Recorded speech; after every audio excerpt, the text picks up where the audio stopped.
ঢাকায় নতুন না? হ্যাঁ। তা বাড়ি কোথায়? বান্দরবান। ঢাকায় কেউ থাকে না? না। আপনার যে ঠিকানা লেখা আছে তার পাশেই আমার বাসা। চলেন আপনাকে আমি এগিয়ে দিয়ে আসি। ভয় পাওয়ার কিছু নাই, মানুষকে উপকার করে আমার কাজ।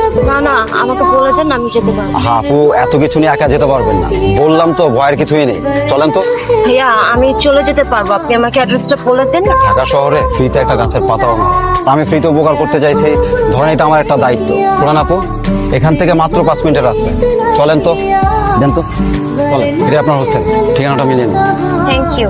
আমার আপনার বয়সে একটা বোন ছিল, ও ঠিক আপনার মতোই গ্রাম থেকে শহরে এসেছিল পড়াশোনা করার, কিন্তু পড়াশোনা করা হয়নি। ঢাকায় এসে কিছু বখাটাদের খপ্পরে পড়ে যায়, ওরা ওকে ঠিকানা খুঁজে বের করে দিবে বলে কিডন্যাপ করে। আমি আপনাদের নতুন রুমমেট। মানে আর কেউ ছিল না? এই আতিয়া, দেখছো হোস্টেল সুপারভাইজার এটা কি করেছে? কি করছে? আমাদের সাথে নতুন রুমমেট এটা কাকে দিয়েছে? তো নতুন রুমমেট?